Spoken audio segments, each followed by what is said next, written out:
quais haverá cegos e aleijados, grávidas e as de parto, juntamente, em grande congregação, voltarão para aqui.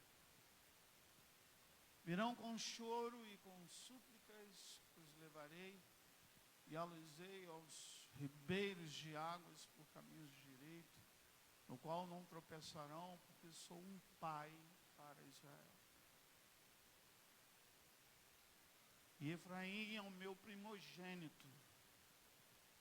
Ouvi a palavra do Senhor, ó nações, e anunciai-a nas ilhas longínquas, e dizei: aquele que espalhou a Israel o congregará e o guardará como o pastor ao seu rebanho. Porque o Senhor resgatou a Jacó e o livrou da mão do que era mais forte do que ele. Assim que virão e exultarão no alto de Sião, e correrão aos bens do Senhor, ao trigo e ao mosto, ao azeite, aos cordeiros e bezerros, e a sua alma será como um jardim regado, e nunca mais andarão tristes.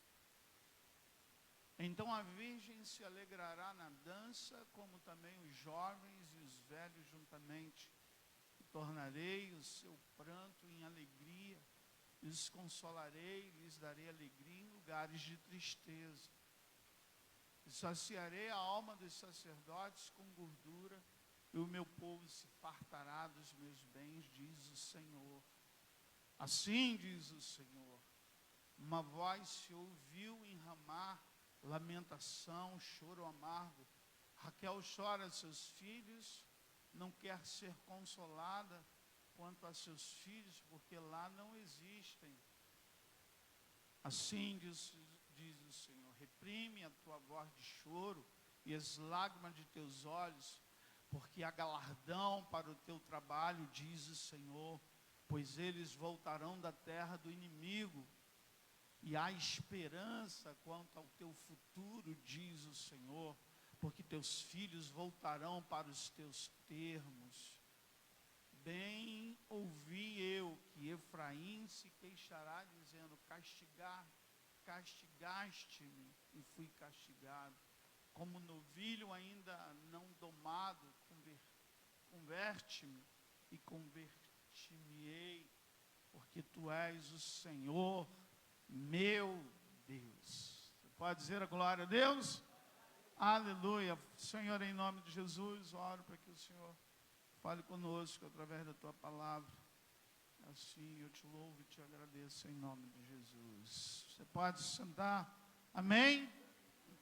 Friozinho bom para a gente ficar em casa e não vir para a igreja, né? Que isso, pastor? É assim. Friozinho gostoso para ficar em casa. Muitos ficaram em casa por causa desse friozinho bom aí. Frio bom para ficar em casa. Bom, eu quero falar nessa noite sobre o Deus que é Pai. Algumas vezes você já fez uma oração dizendo assim, começando a oração dizendo: Senhor, Deus e Pai. Quem já fez uma oração começando desse jeito? A grande verdade eu quero falar sobre um Deus, que às vezes Ele é Deus e às vezes Ele é Pai. Me parece que aparentemente não há uma diferença, mas há uma diferença muito grande quando Deus se revela para nós como Deus, e tem uma hora que Ele se revela para nós como Pai. E esse texto que nós lemos é um texto em que Deus, no meio do caminho, Ele fala que Ele é o Pai de Israel. Ele vai agora cuidar de Israel como Pai. Essa palavra no Velho Testamento é uma palavra que não era usada, porque havia temor dos judeus falar de Deus como Pai, porque não havia uma distância muito grande entre o povo e Deus. O povo, para falar com Deus, tinha que falar com os sacerdotes, para depois falar, os sacerdotes levar a Deus o pedido do povo. Então havia uma certa distância, não se falava, principalmente agora, chamar Deus de Pai, mesmo Deus dizendo, eu serei o Pai do povo de Israel. Agora, quando chega no Novo Testamento, Jesus agora vem, e agora Jesus arruma um problema seríssimo. É por isso que agora os judeus começam a dizer que Jesus está blasfemando, porque Jesus começa a chamar de Deus de meu paizinho querido, meu pai amado. E agora os judeus, eles ficam agora diante dessa palavra de Jesus, dessa intimidade que Jesus tem, eles ficam perplexos diante disso e começam a dizer que Jesus agora está blasfemando. É um dos motivos pelo qual eles levam Jesus até a cruz. Eu digo numa questão teórica, não espiritual, somente espiritual. Jesus, a grande verdade é que por muitas vezes em Israel, por muitas vezes, o livro de Isaías vai falar, um Deus que se apresenta como Deus, e um Deus que se apresenta como Pai. Por muitas vezes Jesus faz isso, como por muitas vezes Deus faz isso. No Antigo Testamento, o Senhor vem falando, no Antigo Testamento, Deus vem falando, eu serei teu Deus. No Antigo Testamento, ele vem dizer que eu serei o seu Pai, e agora Paulo, lá em Romanos, vai dizer que todo aquele que é nascido do Espírito é filho de Deus. Isso quer dizer que nós, quando temos um encontro com Cristo, quando nós o aceitamos como único e suficiente Salvador de nossas vidas, o Espírito Santo de Deus rege esse lugar, e agora todos nós nos tornamos filhos de Deus. Deixamos de ser,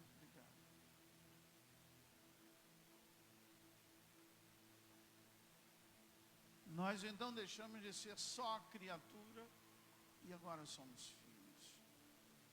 Porque o Espírito que está agindo aqui na minha vida é o mesmo que age na sua vida. E também na vida do irmão que está no seu lado. É por isso que Jesus, ele começa a falar muito sobre amar ao próximo, porque pai nenhum gosta de ver os irmãos brigando um com o outro. Não gosta de ver dissensões entre os irmãos. Você sabe disso, que tem mais de um filho, isso dói o teu coração quando vê os filhos brigando. Deus é a mesma coisa. Deus então, ele vem agora tendo um cuidado muito grande com as nossas vidas como pai. A gente, como que é pai, há uma frase que a gente usa muito com os nossos filhos. Você só vai entender isso quando você for pai. Quem já falou isso? Você só vai entender isso quando você for mãe. Porque existe um sentimento de pai para filho que quem não tem filho não consegue compreender. Os jovens vão brigar com a gente, vão discutir com a gente, mas eles nunca vão entender, a não ser que eles tenham filhos. E Jesus agora, Deus agora tem por nós um cuidado de pai. E agora esse texto que a gente leu é um texto que aparentemente parece ter controvérsia, porque nós estamos falando do tempo em que o povo estava no cativeiro na Babilônia, foi levado cativo. O rei Nabucodonosor entrou em Israel, saqueou tudo, tocou fogo em suas casas, levou todos os utensílios sagrados que havia no templo e levou embora. E está tudo na Babilônia, e lá levou homens de Deus. Daniel estava lá, o livro de Daniel foi escrito eles estavam lá na Babilônia. Misael, Ananias e Azarias, os 3 jovens que foram jogados na fornalha. Pois bem, e agora Deus está agora falando como o Pai fala. E Ele está agora falando do povo que está lá, e Ele está dizendo, não tenho promessa para esse povo. Quem já, eu não sei se eu posso perguntar aqui a alguns, mas quanto já deu uma correada no filho, ou já fez algo com o filho que depois dói mais em você do que neles? E a gente fica dolorido, e aqui está um Deus com o coração doído. E ele está, tudo que ele está contando aqui, ele está dizendo como o meu pai, ele tinha uma coisa interessante, ele batia em mim, e ele não me pedia perdão, desculpa nem nada, mas ele ficava me fazendo carinho, e eu entendia que ele estava me pedindo desculpa. Deus aqui não está pedindo desculpa de nada, ele só está dizendo que ele vai derramar bênção sobre o povo que ele acabou de bater. Ele está dizendo aqui no texto todo de Jeremias, no capítulo de número 31, que ele está dizendo que eu vou abençoar esse povo demais.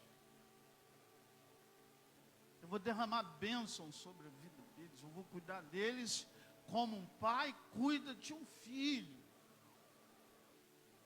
Eu vou trazer eles de volta, e ele começa a dizer que eles vão vir chorando. Ele não está dizendo que eles vão vir chorando de tristeza, eles vão vir chorando de emoção. Quando eles verem que eles vão ser tão abençoados por mim, eles vão chorar de emoção. E Deus começa a dizer, eu vou tirar toda a tristeza dos olhos deles, eles não vão ter mais tristeza, eles não vão chorar, sabe? Quando eu leio esse texto, eu lembro muito do meu pai. Parece um Deus que se arrependeu do que tem feito. Estou usando aqui essa palavra, se arrependeu, mas ele é um Deus de propósito e ele não se arrepende. Estou fazendo apenas uma comparação desse Deus que inspira Jeremias para escrever o capítulo 31, e ele diz que ele vai salvar, não vai permitir mais que os inimigos toquem neles. Eu vou guardar o meu povo agora, e quando eles voltarem de lá, tudo que eles fizerem, eles vão prosperar. Olha, eu resolvi abençoar esse povo. O povo está lá cativo. E ele começa, um Deus que abre o seu coração ali, como um pai. E ele começa a dizer, eu vou derramar bênção sobre eles. Quando eles voltarem vai ter festa. Quando eles saírem da Babilônia, eles vão chorar de tanta felicidade, porque eu vou preparar uma terra boa para eles. E quando eles chegarem, olha, eles vão plantar, e assim que eles plantarem, eles vão colher. Ai, como eu estou querendo que eles voltem logo. E Deus começa a dizer algo no meio do caminho. Ele diz, eu vou restaurar todas as suas emoções, porque as suas emoções no tempo em que eles estavam cativos, as suas emoções foram feridas. Sim, no tempo de cativeiro fere as nossas emoções, trazem feridas, traumas. Agora Deus está falando, não, quando eles saírem de lá, eu vou curar eles de todas as feridas que aconteceram no tempo do cativeiro. Eu vou cuidar deles como um Deus cuida, como um pai cuida de um filho. Porque Deus sabe que o tempo de cativeiro cria feridas, cria traumas. Às vezes a gente está aqui sorrindo, mas o tempo de cativeiro criou feridas em nós, traumas em nós. A gente está feliz. Há um Deus que cura esse tipo de ferida, que nenhum homem, nenhum remédio cura. Remédio nenhum, psicólogo nenhum no mundo cura as feridas que aconteceram no tempo do cativeiro. Deus está dizendo. Mas eu vou cuidar desse povo, eu vou tratar deles como um pai cuida da ferida dos filhos. Aí eu lembro dos meus pais, como eles cuidavam das minhas filhas. E nesse momento eu vejo ele no meio do caminho dizendo que eu não sei se você já ganhou presente depois de uma surra, mas às vezes eu pensava, tem ganho uma surra, porque toda vez que eu ganhava surra e ganhava alguma coisa nova. Deus está dizendo aqui, quando eles voltarem do cativeiro, eu vou fazer coisas novas na vida deles. E parece que é para apagar o que aconteceu no cativeiro, sabe? Tempo de sofrimento, tempo de luta. Eu vou fazer coisas novas na vida deles. eu vou fazer surpresas para eles. Mas sabe o que mais me deixa pensativo nesse Deus que se mostra como um pai? É que é o mesmo Deus que mandou eles para o cativeiro. Me parece contraditório, mas na verdade nós precisamos entender quem é esse Deus que cuida da gente. Esse é um Deus que algumas vezes ele se revela como Deus, como Pai, o Pai que cuida, o Pai que ama. Mas por muitas vezes ele se revela como Deus. E quando ele se revela como Deus, ele tem propósito na vida da gente. As 7 palavras na cruz. Tenho sede. Mãe, aqui está o seu filho. Filho, aqui está a sua mãe. Mulher, aqui está o seu filho. Das 7 palavras, ele, por 2 vezes, ele disse: Pai, a ti entrego o meu espírito. Ele se dirige ao Senhor como Pai por 2 vezes. Pai e Pai. E na última vez, no momento mais cruel, ele diz, ele não chama Deus de Pai, ele diz: Eli, Eli, lama sabachthani. Deus meu, por que me abandonaste? Nesse momento, alguns estudiosos dizem que nesse momento o pecado estava sobre Jesus, e agora ali Deus teve que se comportar não como um pai. Porque se ele se comporta como um pai, a gente ia tirar o nosso filho da cruz. Porque não dá para ver o filho na cruz, sendo crucificado, sendo humilhado. Mas nesse momento ele precisava se comportar como Deus. E como Deus, a gente precisa entender que algumas vezes ele se revela a nós como parecendo um Deus cruel. Parece que é um Deus que gosta de ver a gente sofrer, porque, sabe, por muitas de nós, no período que estávamos passando por lutas e lutas, ele podia nos ajudar. Porque ele é Deus. Imagine que cada um de nós temos planos, sonhos em nossa vida. O que ele precisava fazer para que acontecesse, os nossos sonhos fossem realizados? O que ele não faz? Porque algumas vezes ele precisa se revelar a nós como Deus. E quando ele se revela a Jesus como Deus, ele está dizendo em outras palavras: eu não posso te tirar da cruz, porque tem propósito. Como Deus, ele deixa e permite que a gente sim passe por momentos difíceis na nossa vida. Como Deus, ele permite que a gente passe por dificuldades, por lutas. Ele permite que a gente vá para o cativeiro, porque foi ele que permitiu que o povo fosse para o cativeiro. Mas ele precisa se comportar como Deus, para que a gente possa aprender que em tudo que a gente passa, porque todos os cativeiros da nossa vida, Deus tem um propósito. Deus tem um propósito. E não dá para ensinar duro sendo pai. Não dá. Algumas vezes, para a gente ser firme, a gente tem que colocar as emoções de pai do lado e agir como Deus. É assim que Deus faz comigo. Tem uma hora que ele é pai. Ele coloca a gente no colo. Às vezes eu me lembro eu pastoreava em Belfor Roxo.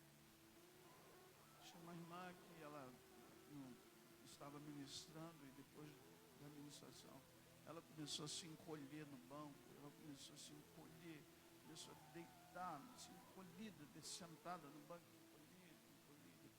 e chorava, e chorava. Depois ela disse: pastor, naquele momento eu me senti como se eu tivesse sido abraçada pelo Senhor. Como Jesus estivesse me pegando no colo. Ela estava encolhendo na cadeira. Ela chorava e chorava e chorava e se encolhia. Ela subiu na cadeira, deitou, bonitinha, ela era grande, se encolheu. E depois ela me disse: eu me senti como se eu tivesse sido abraçado. Naquele momento Deus estava sendo Pai. É assim que Deus é. Muitas vezes Ele é Pai. Ele nos ama. O amor por Deus Pai, Ele é incondicional por nossas vidas. Eu quero que você saiba que as lutas que nós enfrentamos dói mais em Deus do que nós. Mas é necessário que a gente passe. E que por muitas vezes se levanta como Deus, firmemente. Ele deixa que a gente passe por luta, porque nós precisamos aprender ao Deus que é Deus e que precisa fazer cumprir na nossa vida todos os propósitos que Ele escreveu no Salmo 139, quando era substância informe. Ele tinha escrito no seu livro, dia a dia, quando eles nem ao menos existiam. Deus se revela como um Pai. Getsemane, Jesus está orando ao Senhor. Naquele momento, Jesus está, eu acho, vou dizer aqui que talvez seja o momento mais angustiante que um homem já enfrentou, um ser humano.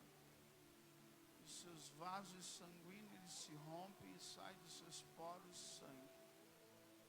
O momento ápice da aflição de um ser humano.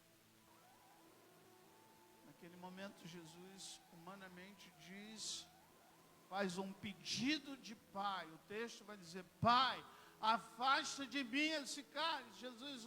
Deus não responde absolutamente nada. A resposta de Deus para Jesus é a resposta como Deus. E Jesus imediatamente vai dizer: deixa para lá, em outras palavras, deixa para lá, que cumpra-se em mim segundo a tua palavra. Porque naquele momento Deus não podia agir como Pai, porque se Ele age como Pai, Ele afastaria esse cálice do sofrimento de Jesus.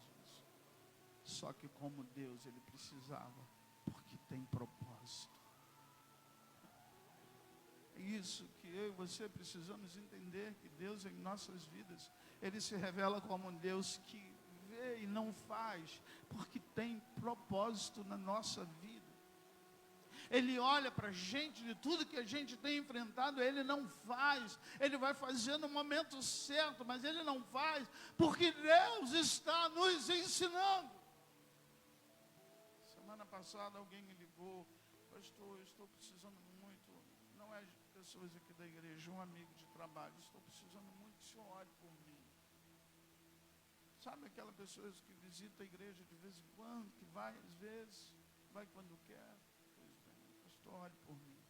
E eu orei, e quando eu encontrei com ele: pastor, eu preciso muito de oração. Eu disse isso para ele, sabe?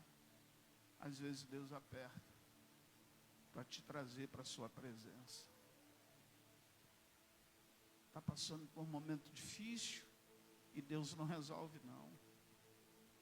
Porque agora Ele não é Pai, Ele é Deus.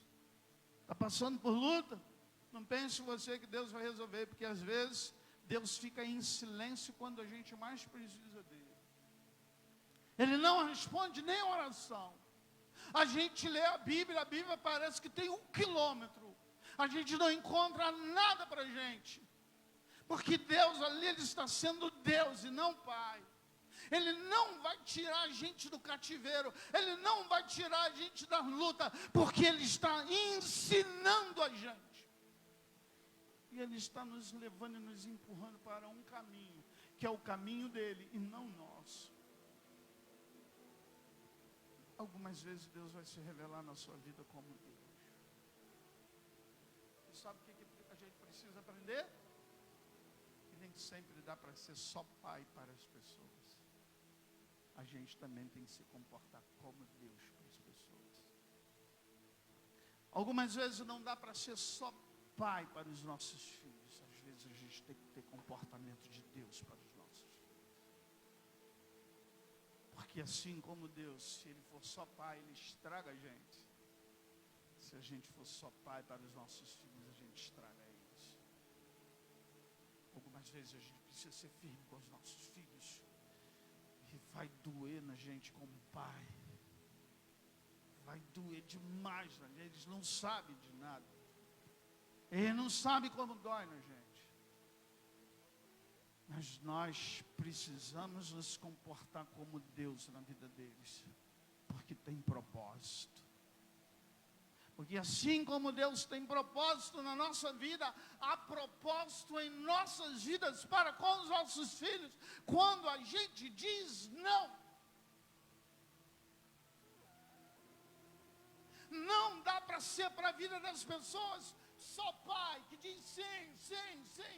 Tem vezes na vida dos amigos, das pessoas que a gente ajuda, que a gente tem que se comportar como Deus e dizer não. Precisamos aprender com um Deus que está nos ensinando. Tem hora que Ele é pai, mas tem hora que Ele é Deus. Tem pessoas que nos rodeiam. E tem uma hora que a gente tem que dizer não. Tem uma hora para os nossos filhos que a gente tem que dizer não. Dói demais na gente. Quem aqui gostaria de dar tudo que os nossos filhos pedissem? Eu sou um. Gostaria de dar tudo, deixar eles fazerem o que eles quisessem fazer. Faz o que você quiser. Quer o que, meu filho? Toma isso. Quer quanto? Toma. Eu vou lhe dar um cartão só para você gastar. Aleluia. Cadê o jovem para dizer glória a Deus? Mas não estragaríamos os nossos filhos?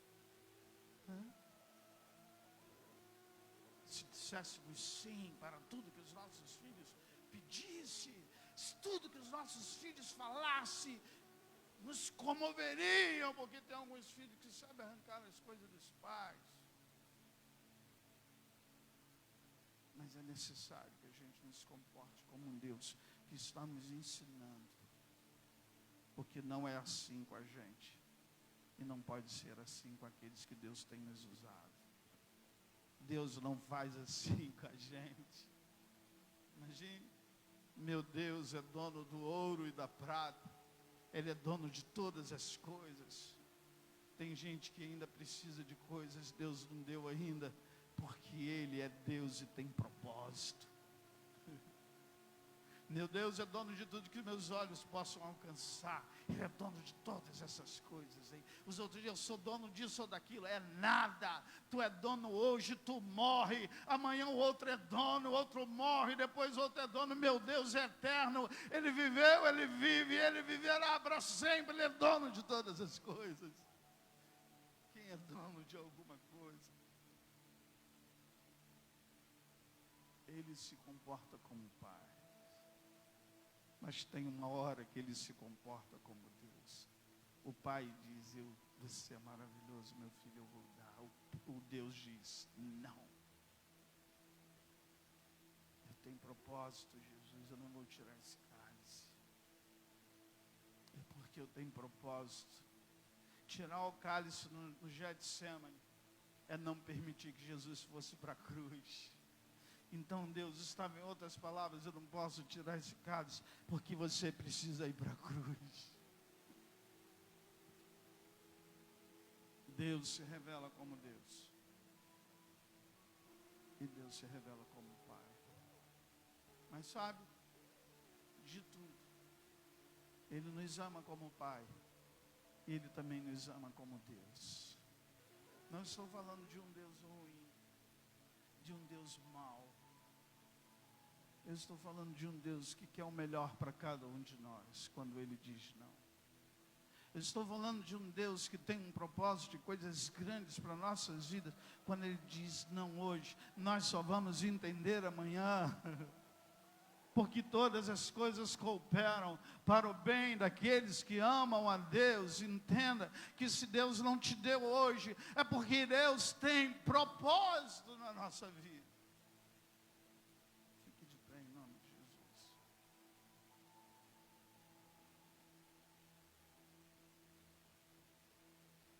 Eu quero orar por sua vida, queria que você fechasse.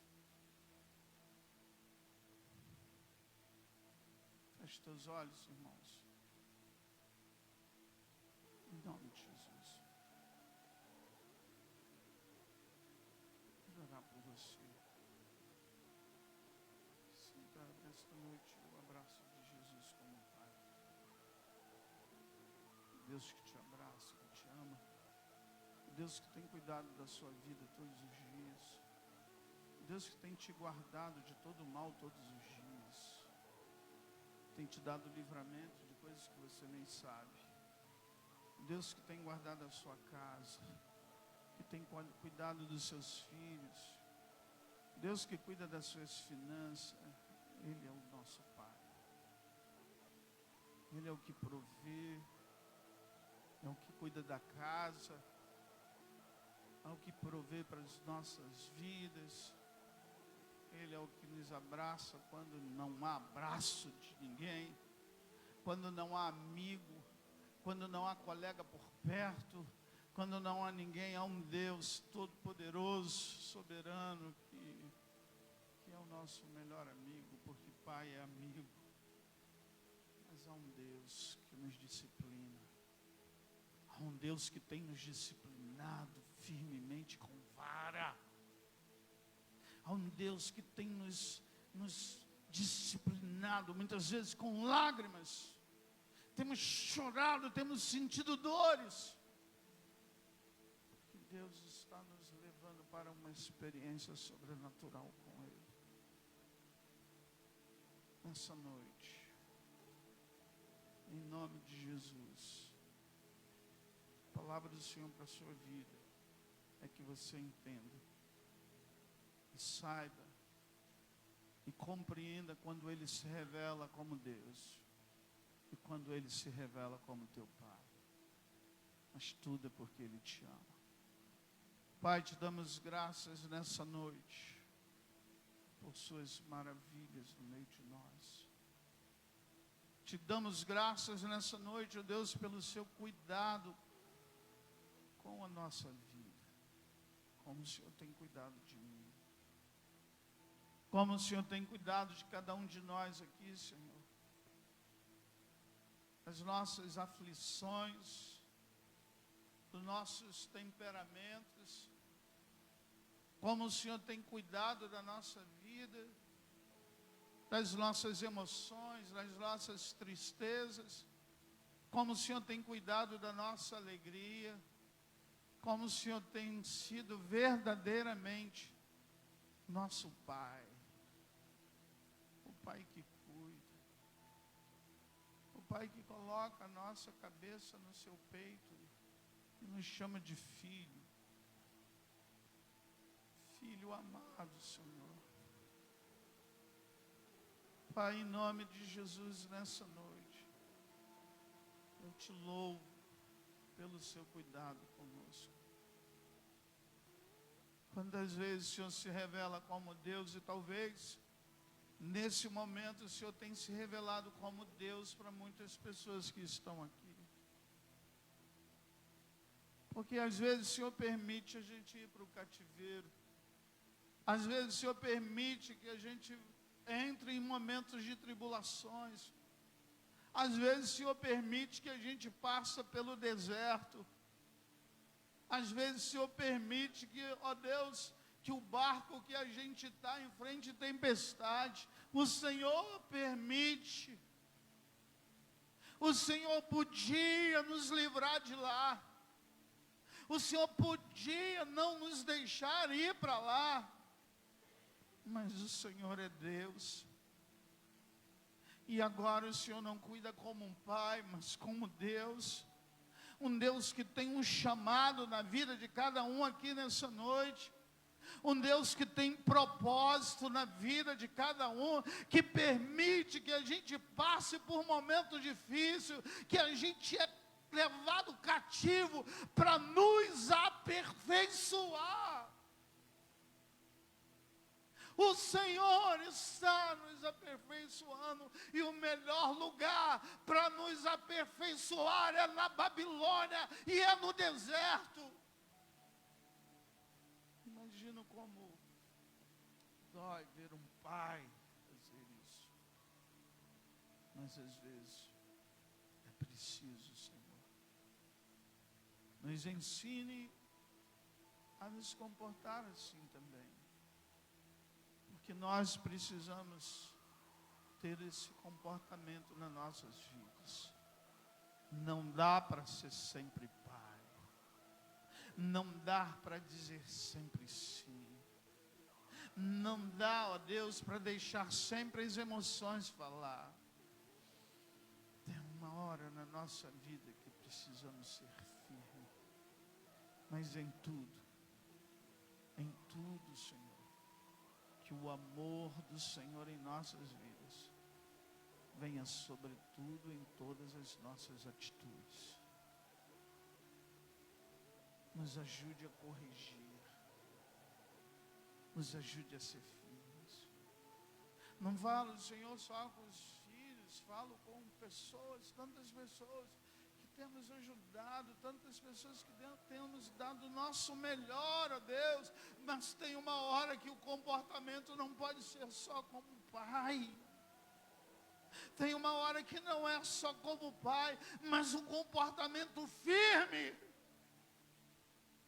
duro, com vara.